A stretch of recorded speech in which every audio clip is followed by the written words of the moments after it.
حابیل اور قابیل کا قصہ انسانی تاریخ کا پہلا المیہ ہے جو ہمیں حسد کے عبرتناک انجام اور تقوی کی اہمیت سکھاتا ہے۔ یہ واقعہ اس وقت پیش آیا جب آدم علیہ السلام کے دو بیٹوں حابیل اور قابیل کے درمیان ایک تنازع کھڑا ہوا۔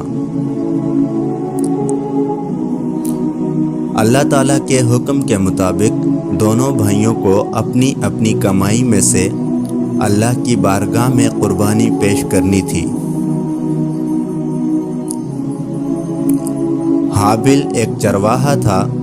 اس نے نہایت خلوص نیت کے ساتھ اپنے ریوڑ کا سب سے بہترین اور صحت مند مینڈا قربانی کے لیے منتخب کیا، جبکہ قابیل وہ ایک کاشتکار تھا، لیکن اس نے کنجوسی اور بدنیتی سے کام لیتے ہوئے اپنی فصل کا گھٹیا اور ردی اناج پیش کیا۔ اس دور میں قربانی کی قبولیت کی نشانی یہ تھی کہ آسمان سے ایک آگ آتی اور اسے کھا لیتی۔ حابیل کی قربانی قبول کر لی گئی، جبکہ قابیل کی قربانی رد کر دی گئی۔ اپنی قربانی رد ہونے پر قابیل کے دل میں ندامت کے بجائے دشمنی اور حسد نے جنم لیا۔ اس نے حابیل سے کہا، میں تمہیں ضرور قتل کر دوں گا۔ حابیل نے نہایت تحمل اور دانائی سے جواب دیا، اللہ تو صرف پرہیزگاروں یعنی تقوی والوں کی قربانی قبول کرتا ہے۔ اگر تم میرا قتل کرنے کے لیے ہاتھ بڑھاؤ گے تو میں تمہارے قتل کے لیے اپنا ہاتھ نہیں بڑھاؤں گا، کیونکہ میں اللہ رب العالمین سے ڈرتا ہوں۔ یہ جملہ تاریخ کا پہلا درس امن تھا جہاں طاقت کے سامنے اخلاق اور خوف خدا کو ترجیح دی گئی۔ آخرکار نفس کے غلبے اور شیطان کے اکسانے پر قابیل نے اپنے بھائی حابیل کو قتل کر دیا۔ یہ زمین پر پہلا ناحق خون تھا۔ قتل کرنے کے بعد قابیل شدید پریشانی میں مبتلا ہو گیا کہ بھائی کی لاش کا کیا کرے۔ اسے تدفین کا طریقہ معلوم نہیں تھا۔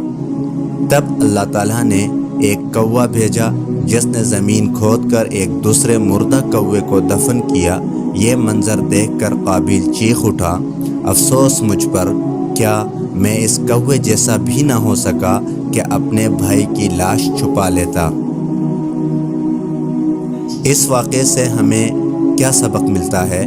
نمبر 1، اللہ تعالیٰ کے ہاں مال کی کثرت نہیں بلکہ نیت کا تقوی دیکھا جاتا ہے، خلوص نیت دیکھی جاتی ہے۔ نمبر 2، حسد انسان کو اندھا کر دیتا ہے، یہاں تک کہ وہ اپنے سگے بھائی کے خون کا پیاسا ہو جاتا ہے۔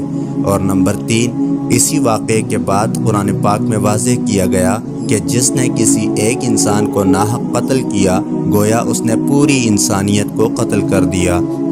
یہ قصہ ہمیں یاد دلاتا ہے کہ زندگی میں کامیابی کا راستہ طاقت یا چھین لینے میں نہیں بلکہ عاجزی اور اللہ کی رضا میں چھپا ہے۔